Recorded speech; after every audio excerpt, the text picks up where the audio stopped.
সাবুন্তৰ মাজত 28 দিন যুদ্ধ কৰিলে 28টা তত্ত্ব লৈ আমি প্ৰতিদিনে গুৰু সেৱা দেহ সেৱা নাম সেৱা ভকত সেৱা কৰিব লাগিব তেতিয়াহে আমি 28টা তত্ত্ব লৈ আমি এই মানে 24 তত্ত্বৰ থকা যিটো দেহ প্ৰথম পঞ্চ জ্ঞানেন্দ্ৰিয় চকু কাণ নাক জিভা ছাল পঞ্চ তন্মাত্ৰ ৰূপ ৰস গন্ধ শব্দ স্পৰ্শ আৰু পঞ্চ মহাভূত মাটি পানী বায়ু অগ্নি আকাশ তাৰ পিছত আৰু পঞ্চ কৰ্মেন্দ্ৰিয় হাত ভৰি ধৈৰ্য লিংগ মুখ তাৰ পিছত শিৱ জ্ঞান অহংকাৰ মানে 24টা তত্ত্ব আৰু 24টা তত্ত্ব লৈ আমাৰ দেহটো হৈছে আৰু 4টা তাৰ লগত গুৰুজনে আমাক সিদ্ধান্ত কৰি দিলে গুৰু দেৱ নাম ভকত এই 4 বস্তুৰ লগত 4 মানে চৰণৰ লগত সংযোগ কৰি আমি গুৰু সেৱা দেহ সেৱা নাম সেৱা ভকত সেৱা কৰিব লাগিব যদি এই সেৱা কৰা যায় তেতিয়া হলে মানৱ জীৱনৰ কাৰণে কোনো শংকা নাই সব মানে কিয় শংকা নাই কি হয় পুনৈ গাঁও স্মৰ যিটো তোমাৰ কথা ক আনে কৰে কীৰ্তন প্ৰশংসে কাথন বাৰ অচিৰ কালতে পাৱে তোমাৰ চৰণ और जन्म नाही तार जन्म मरण जन्म हबो नालागे मृत्यु हबो नालागे इमान उपाय दिले गदिके बापाय सकल आहु आमी प्रथम मुहूर्त মাজলৈ ए राम हरि हरि एही বুলি গোপী কপ্ৰ সংখ্যা খ্যাত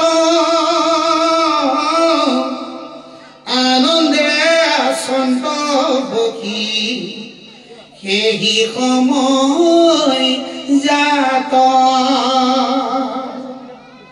কৃষ্ণ কথা শুনিতে উদখুকৱাতি মতি দ্ৰৌপদী নাৰী গণে দিলা অনুমতি কৃষ্ণ কথা সেই সভাতে চৈতন্য হৈ আছে সকলোৱে কৃষ্ণ কথা কৰ্ণ ভৰি শুনিছে আৰু আই সকলে দ্ৰৌপদী বোলে এটা মহান দায়িত্ব আগবঢ়াইছে এই দায়িত্বটো কেনেকুৱা দায়িত্ব আমি কি মুতলৈ যাম ও আপুনি পুছিও কৃষ্ণ মহিষী সবাতে বিবাহ কৰিলা কৃষ্ণে যাক যে নমতে অতে সম্বে কহু কৱাকি হবে কোনো যাই কৃষ্ণ কথা বিনে আৰু বৃথায়ো যায় সঁচাকে আমাক খবৰো কৃষ্ণ কথা অবিহনে আমাৰ আয়ু ক্ৰমান্বয়ে কমি কমি গুচি যায় যেনেকৈ পুৱাতে সূৰ্য উদয় হয় সন্ধ্যা সূৰ্যটো মাৰ যায় যদি পুৱা বা সন্ধ্যালৈকে আমাৰ বাপাই সকলে যুৱক যুৱতী সকলে কৃষ্ণ কথা নাগায় কৃষ্ণ কথা নুশুনে তেতিয়ালে বিঠা আয়ুটো এনেই গুচি গ'ল যদি পুৱাৰ পৰা গধূলিলৈকে যদি ভকতৰ সংগে ৰংগে কৰে সৰ্বক্ষণ কৃষ্ণ আৰাধি কৰে শ্ৰৱণ কীৰ্তন যদি এইখিনি কৰা যায় তেতিয়া জীৱনটো আমাৰ সঁচাকৈ সঁচা কাৰণ কিয় কাৰণে সঁচা মহাপুৰুষ শ্ৰীমন্ত শংকৰদেৱ গুৰুজনাই আজি 600 বছৰ আগতে এই ধৰাধামলৈ অহা মহান উদ্দেশ্যটোৱে হ'ল তেওঁ নাহিলেহেঁতেন অহা উদ্দেশ্যটো এইটো কাৰণেই গুৰুচৰিত্ৰত সিদ্ধান্ত দিছে ইটো ৰাইজে পূৰ্ব কালে নাছিল ভকতি নানা দেৱ পূজা লোকে কৰয় সম্প্ৰতি নানা দেৱ পূজা কৰয় বলিদান হংস চাগ মহিষ কাটে অসংখ্য প্ৰমাণ তল গল লোক কলি পাপ সাগৰত কৃপাময় কৃষ্ণে পাছে বৈকুণ্ঠত গুণিল মনত ইটো লোক সমস্তকে কৰিতে উদ্ধাৰ ও শংকৰ স্বৰূপে আখি ভৈলাই অৱতাৰ সেইজন মহাপুৰুষ শ্ৰীমন্ত শংকৰদেৱ গুৰুজনাই ধৰা ধাবলৈ আহিলে আৰু কামধাৰীত স্বৰূপ স্তম্ভৰ স্বৰূপ মহাপুৰুষ মাধৱদেৱক লগত লৈ আনিলে আৰু শংকৰদেৱে মাধৱে ভকতি নিজৰা বুৱাই থৈ একশৰণ হৰিনাম ধৰ্ম প্ৰতিষ্ঠা কৰি থৈ গ'ল সঁচাকৈ শংকৰদেৱে মাধৱে ময়ালে শংকৰদেৱে খিচিলে হৰিনামক গুটি খিচি ভকতক বিলালে আমি প্ৰত্যেকে মানে এজন মানুহ নামৰ কঠীয়া সঁচাকৈ নামৰ কঠীয়া কাৰণে নামক আমি সকলোৱে ভাল পাওঁ হেনদানি নামৰ চৰণে চাপি ধৰা গৃহতে থাকিয়া সুখে সংসাৰক তৰা যদি গৃহতে থাকি সুখেৰে যদি নাম গাওঁ ধৰ্ম কিন্তু আপোনা আপুনি হ'ব দেই কৃষ্ণৰ নামেকে ৰাজা সমস্ত ধৰ্মৰ কুমৰন্তে নামক যে ধৰ্ম নিৰন্তৰ নাম স্মৰণ কৰি স্মৰণ কৰাৰ লগে লগে আপোনা আপুনি ধৰ্ম হৈ যাব গতিকে বাপাই সকল সেইজন মহাপুৰুষ শ্ৰীমন্ত শংকৰদেৱ গুৰুজনাই এই সনাতন ধৰ্মটো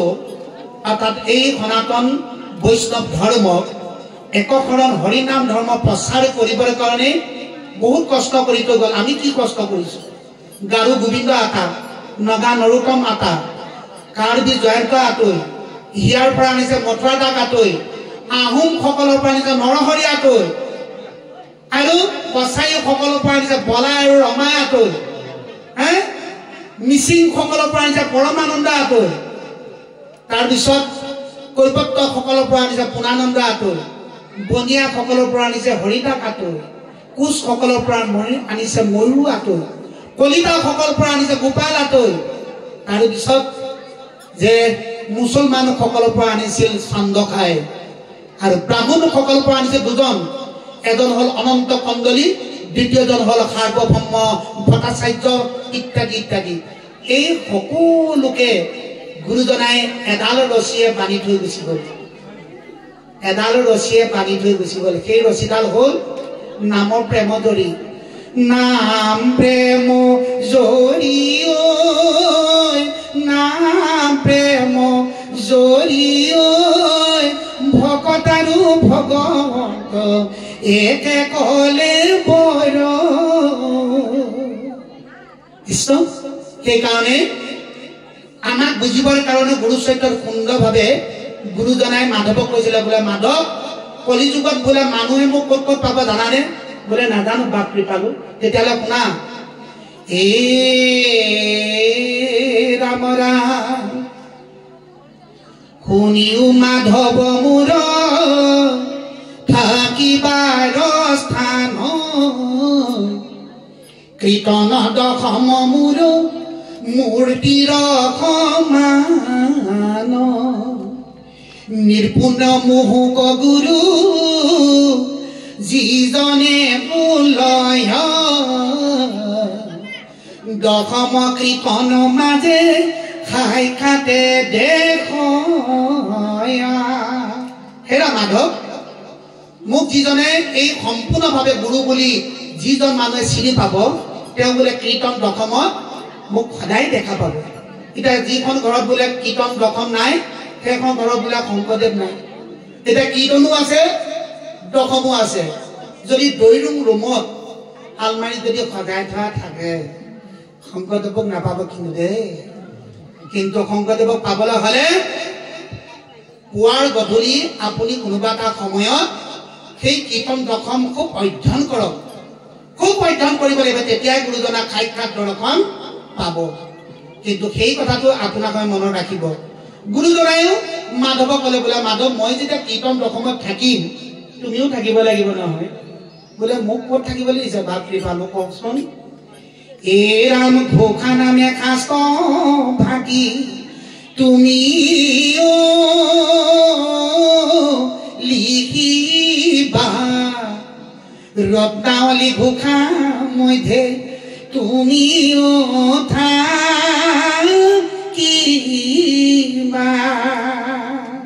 কৃষ্ণ এতিয়া নাম ঘোষাৰ লগত বন্ধু পাতিব লাগিব আপোনালোকে নিজে জানিব কেইটা ঘোষা মুখস্থ আছে 1000 ভাগ ঘোষা নহয় জানো তাৰা যদি আমাৰ 500 ঘোষা মুখস্থ নাই বা 300 ঘোষা মুখস্থ নাই 400 নাই 200 নাই 100 নাই 50টাও যদি নাই 10টাও যদি নাই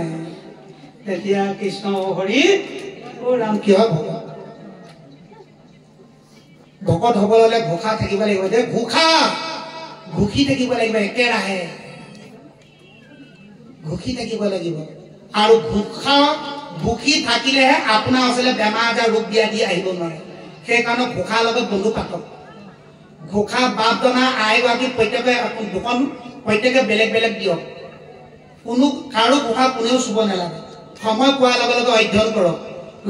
ল'ৰাকো দি দিয়ক এখন ছোৱালীকো দি দিয়ক এখন পিছে কিতাপ বহি চহি সব পইচা জাপ জাপকে দি পঠিয়ালো ল'ৰাটো শৰণ লোৱাৰ পিছত ছোৱালী শৰণ লোৱাৰ পিছত থকা এখনে কীৰ্তন এখনে ঘোষা এখনে দি পঠিয়ালো নে বাৰু গুণমালা পুথি এখনো দি পঠিয়ালো নে তুমি পাৰা মানে থকা ৰুমটোতে থকাখন থৈ গামোচাখন গুণমালাখন পুথিত আগবঢ়াই তুমি সদায় বন্তি ভাগ ভাগ ধূপ এডাল জ্বলাই শৰণৰ নামৰ তত্ত্বখিনি সদায় প্ৰকাশ কৰি থাকিবা আমি কৰিছোনে বাৰু যদি কৰিছো তেতিয়াহ'লে আৰু হৰি ৰাম কৃষ্ণ যদি না কৰা তেতিয়া জানিব আৰু সেইজনে তাৰপৰা আহি গোটেই যেনে বনে গোটেইখন খচিকে পেলিকে থাকিব ল'ৰাটো আহিব আহিব বুলি গধূলি মানে ৰাতিপুৱাই গ'ল ৰাম নাপা আহিবলৈ সময়ে নাই নাই ৰাতি 9টা বজালৈকে মাক বাপেকে একেবাৰে ল'ৰাৰ কাৰণে চিন্তা যাওঁতে ইমান সুন্দৰকে কৈছে আহোঁতে বোলে মাতেই শুনা নাই তেতিয়াহ'লে আমি বতাল কোবাই যিমান নাম গালো কাম নহ'ব গতিকে ল'ৰা ছোৱালীক আমি যত্ন কৰিব লাগিব আমি বা পাইসকল আহিলো কিন্তু প্ৰাথমিক শাখা আমাৰ যুৱক যুৱতীসকলতো বহুত আছিল নহয় আমাৰ তেনেকে নাই দেখা তেওঁলোকে আমাৰ ধৰ্মটো ৰক্ষা কৰিব লাগিব গতিকে আধ্যাত্মিক শিক্ষাখিনি আমি সম্পূৰ্ণভাৱে দিব লাগিব আৰু লগতে বোৱাৰীসকলক আমাক দিব লাগিব বোৱাৰীসকলৰ গৰ্ভত মহাভাগৱত হ'ব লাগিব ধ্ৰুৱ স্বৰূপ প্ৰহ্লাদ স্বৰূপ কপিল মুনি সদৃশ মহাভাগৱত যেতিয়া সৃষ্টি হ'ব তেতিয়া তাৰা সমস্তৰ দ্বাৰাই গোটেই জগতৰ মানৱসকলক উদ্ধাৰ কৰিব পাৰিব গতিকে সেইখিনি লাগিব আধ্যাত্মিক শিক্ষা এই আধ্যাত্মিক শিক্ষাৰ দ্বাৰাই আমি সমস্ত যুৱক যুৱতীসকলক আমি আগবঢ়াই নিয়াটোৱে আচল মূল কথা গীত বাদ্য নৃত্য কলা সংস্কৃতি যিখন গৃহত থাকিব জানি ল'ব ভগৱন্ত তাতে থাকিব বৰ ভাল পায় নহয় তেওঁ সেইকাৰণে কৃষ্ণ উদ্ধৱক কৈছে ভাগৱত 10ম স্কন্ধত উদ্ধৱক কৈছে মোৰ গুণ গায়া যিটো কৰে গীত নিত নাহি চিন্তা তাৰ খিতো ভৈল কৃত গীত মানৱ জন্ম ধন্য ধন্য কৰিব পাৰিব গতিকে ডিজেটো আনি লৈ যদি জেদ ভাৱ কৰোঁ ইজনৰ লগত কাষত থকা ইজনৰ ঘৰৰ লগত ডিজেটো আনি লগাবৰ কাৰণে দিয়ে নহয় আমাৰ সেইফালৰ কথাই কৈছোঁ ভৈৰৱটো ডাঙৰকৈ দি দিব হিন্দী দি দিয়াৰ লগে লগে ইফালে পঢ়া শুনা বন্ধ এতিয়া ক'ত খেচ দিব কি কৰিব সকলো ঘৰতে আছে ইমান পৰিৱেশবিলাক বিনষ্ট কৰাটো ভাল নহয় মানে ডিজেটো লগাওক আপুনি বৰগীত এটা লগাওক ৰাতিপুৱা শুনিবলৈ ভাল লাগিব যদি আৰু ভলিউমটো ডাঙৰকৈ দি মোক মানে ইমান টকা দি আনিছোঁ 50,000 60,000 নহয় ধমধমাই যদি থাকে ইখন গৃহত যদি হুলস্থুল মানে তেওঁলোকৰ ঘৰত অশান্তি দিয়ে তেতিয়া এইটো সমান ডাঙৰ মহা অপৰাধ নাই গতিকে আমাৰ কৃষ্ণ সংস্কৃতি বৰগীত দিয়ক মানে ফুল বাদনাবিলাক দিয়ক যাতে তেতিয়া ল'ৰা ছোৱালীবিলাকে শিকিব যদি আৰু মানে পেডেল মাৰি মাৰি লগালে জানিবই নহয় সেইটো সেইফালে গতি ল'ব মই তেনেকুৱা বহুত পাইছোঁ তুইজনী আমাক থাকিবলৈ লৈ গৈছে বোলে হেৰি বোলে ভকতজনে আমাৰ ঘৰতে থাকক ল'ৰাটোৱে কেতিয়াবা সেৱা কৰিলেহে সি সেৱা কৰিব সেই মুহূৰ্তত ল'ৰাখন মাত্ৰ এটাই, তাৰ বয়স মানে 6 বছৰ। মাকে গামোচাখন আনি দিয়া কান্ধতে দি আৰু মানে সেৱা কৰিছে। ল'ৰা পুতুককৈ উঠি গুচিয়ে গ'ল নহয়, হেঁচমাই ধৰি আছিলে মাকে, তথাপিতো সি উপন্যায় গুচি গ'ল নাই ন। তাৰপিছত আকৌ আহি পৰিলেহি নহয়, তাৰ ভাওনা বেলেগ। তাৰপিছত মই আশীৰ্বাদ চাকিবাদ দিলোঁ আৰু তাৰপৰা ভিতৰলৈ গ'ল, ধুমুক ধুমুককৈ শব্দ শুনিছোঁ আৰু কলগছৰ গুৰিত মই আলিখা মাৰিছোঁ, ৰাখিম আৰু দেই। গতিকে সদৰ শেষত তাৰমানে মুখখন টেপা মাৰি দিছে, কান্দিছেতো। সি এনেকুৱাই মানে ল'ৰা, মই সাংঘাতিক পালোঁ। তুফান আহিলে নহয় মোৰ বোলে, মই গান গাব যাম। মই বোলো হয় গান গাব যাম। মইতো আৰু খুচৰিছোঁ অকণমান কি হয় অঁ। তাৰপৰা মাক বাপেকে ভাবিছে এইটো খাব এতিয়া, গোটেইখন কৈ দিব এতিয়া অঁ শুনটো শুনটো সেইবিলাক আছোন মই গান নহয় তেওঁলোকে ভাকাহী মাৰিহে মাতে, তাৰমানে মৰমৰ মাত খা নাই, শিকাইছে তেনেকুৱাহে আৰু। দুষ্ট ঘৰত পোহা ভাতৰো মাতটো সেইটোহে তেওঁলোকৰ। তাৰপিছত গানটো গাব জানো বুলি গাই দিলে, মই খবৰে নাপাওঁ, পেডেল মাৰি মাৰিটো গাই দিলোঁ। তাৰ মই বোলো প্ৰাৰ্থনা জানো নাজানো, বোলে নাজানো নহয়, প্ৰাৰ্থনা নাজানো বোলে নাজানো। তেতিয়াহ'লে চাওক, সেইটোকে লগাই দিয়ে যে তাৰ চব মুখস্থ সেই আধুনিক গীতবিলাক। গতিকে আমাৰ ল'ৰা ছোৱালীবিলাকক যদি সেইখিনি গীত কোনোবা কেতিয়াবা এদিন লগোৱাটো বেলেগ কথা। আপুনি ফাংচনত কিমান মানুহ পাব যুৱক যুৱতীসকলক, এতিয়া পাইছেনে? ৰাস্তাত মানে ঘূৰিবলৈ জেগা নাপায়। বুজি পাইছেনে? গায়ক এজন আহিলে বুলি কোৱাৰ লগে গান কি কিবা গাব জানিয়ে নহয়, ভৰি থও নাই ষ্টেজত, তথাপিও চাবলৈ যাওঁ নহয় জানো। কিন্তু ভগৱানৰ কথা শুনিলে কি হয়, পাপ পলাই গুচি যায়। পাপ সংহাৰত হৰি নাম মহাবলি, যাৰ ধ্বনি শুনি কম্পি পলাই মহাকলি। নামৰ কথা শুনাৰ লগে লগে বোলে দেহত থকা কলি বোলে পৰিয়ালবৰ্গ পলাই গুচি যায়। এতিয়া নাম শুনিবলৈও আমাৰ যুৱক যুৱতীসকল নহা হৈ পৰিছে। গতিকে বাপাই সকল সবাৰো চৰণত প্ৰণিপাত জনালোঁ। আপোনালোকৰ গৃহে গৃহে যদি আছে, প্ৰত্যেককে গুৰু সেৱা কৰিবলৈ দিয়ক, পিতৃ মাতৃক সেৱা ভক্তি কৰিবলৈ দিয়ক। আৰু লগতে দূৰত যদি পঢ়িবলৈ মন আছে তেওঁলোকক গুণমালা প্ৰতিভাত দি পঠিয়াওক, শৰণীয়াসকলক। আৰু তাতেই ঠগাখন দি পঠিয়াওক, তাতে গামোচাখন দি সদায় বন্তি এভাগ জ্বলাব। নাম ঘোষা অধ্যয়ন কৰিবলৈ দিয়ক, সময় অকণমান উলিয়াই নাম ঘোষা খুব অধ্যয়ন কৰিবলৈ কওক। যদি 200-300 ঘোষা যদি মুখস্থ হৈ যায়, সেই জানি ল'ব আপুনি মহাজন বুলি ক'ব লাগিব। গতিকে ঘোষাৰ লগত বন্ধু পাতক। সমস্ত বাপাই চৰণত প্ৰণিপাত জনালোঁ। বিশেষকৈ কৃষ্ণ ভক্তি, কৃষ্ণ সংস্কৃতি মহাভাগৱত সন্মানীয় শ্ৰীযুত সোমেশ্বৰ মুদৈ প্ৰভু জনাই আজি দিনজোৰা কাৰ্যসূচী আৰু সন্ধিয়ালৈ ভাওনা নাট প্ৰদৰ্শনৰ